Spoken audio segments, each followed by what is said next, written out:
নমস্কার, cook with চৈতালিতে সবাইকে স্বাগত। আজকে আমি আপনাদের সাথে বাঙালির অতি জনপ্রিয় একটি জলখাবারের রেসিপি শেয়ার করব। প্রথমে কড়ায় 2 চামচ মৌরি আর 1 চামচ জিরে দিয়ে হালকা নেড়ে সেটা মিক্সার গ্রাইন্ডারে দিয়ে দেবো গুঁড়ো করে নেওয়ার জন্য। গুঁড়ো হয়ে গেছে, সেটা ঢেলে রেখে দিচ্ছি। এবার এতে দিয়ে দেবো কাঁচা লঙ্কা আর আদা দিয়ে একটা পেস্ট বানিয়ে নেব।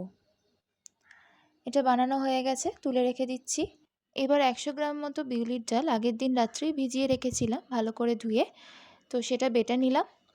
নিয়ে কড়ায় সাদা তেল দিয়ে আদা আর কাঁচা লঙ্কার পেস্টটা দিয়ে তাতে সামান্য হিং দিয়ে একটু মশলাটা কষিয়ে নেব।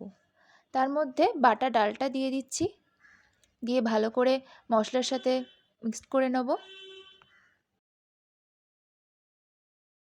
এবার এর মধ্যে স্বাদমতো নুন আর চিনি অ্যাড করে দিচ্ছি। সাথে দিয়ে দিচ্ছি মৌরি আর জিরে গুঁড়ো করে রাখার মশলাটা দিয়ে ভালো করে মিশিয়ে নেব। কিছুক্ষণের জন্য ভালো করে মিশিয়ে নেওয়ার পর সেটা তুলে রেখেছি। এবার একটা অন্য পাত্রে ময়দা নিয়ে তাতে নুন সামান্য তেল দিয়ে ভালো করে ময়ন দেব। ভালো করে মিশিয়ে নিয়ে এরকমভাবে মুঠো করে দেখে নেব ময়নটা ঠিক দেয়া হয়েছে কিনা। ময়নটা দেওয়া হয়ে গেলে তাতে জল অ্যাড করে ভালো করে মেখে নেব। অল্প অল্প করে জল অ্যাড করে মেখে নিতে হবে। ভালো করে মাখা হয়ে গেছে।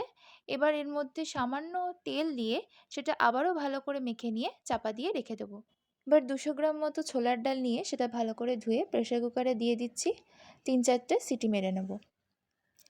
কড়াইয়ে সর্ষের তেল দিয়ে তাতে তেজপাতা, জিরে, শুকনো লঙ্কা, দারচিনি আর ছোটো এলাচ ফোড়ন দিয়ে তাতে আদা বাটা দিয়ে একটু মশলাটা কষিয়ে নেব।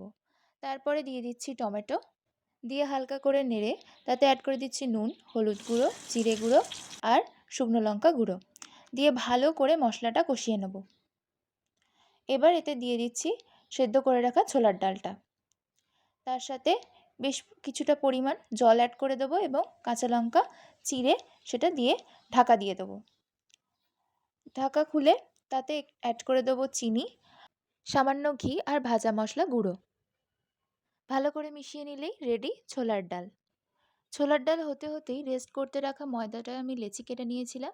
এবার এইভাবে হাতের সাহায্যে একটু বাটির মতো শেপ দিয়ে পুর ভরে গোল গোল করে নিয়ে হালকা হাতে বেলে দেব।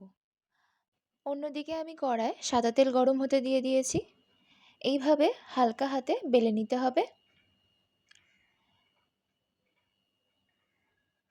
বেলে নিয়ে এবার গরম তেলের মধ্যে দিয়ে দিচ্ছি, ভালো করে দুপিঠ ভেজে নেব।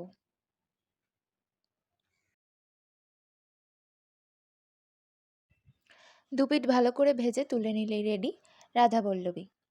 এটা তুলে রেখে আমি বাকিগুলো এভাবে করে নেব। এবার আমি গরম গরম রাধাবল্লভীর সাথে ছোলার ডাল প্লেটিং করে নিয়ে সার্ভ করব। রেসিপিটা ভালো লাগলে অবশ্যই একটা লাইক এবং শেয়ার করে দেবেন এবং চ্যানেলটা সাবস্ক্রাইব করে দেবেন।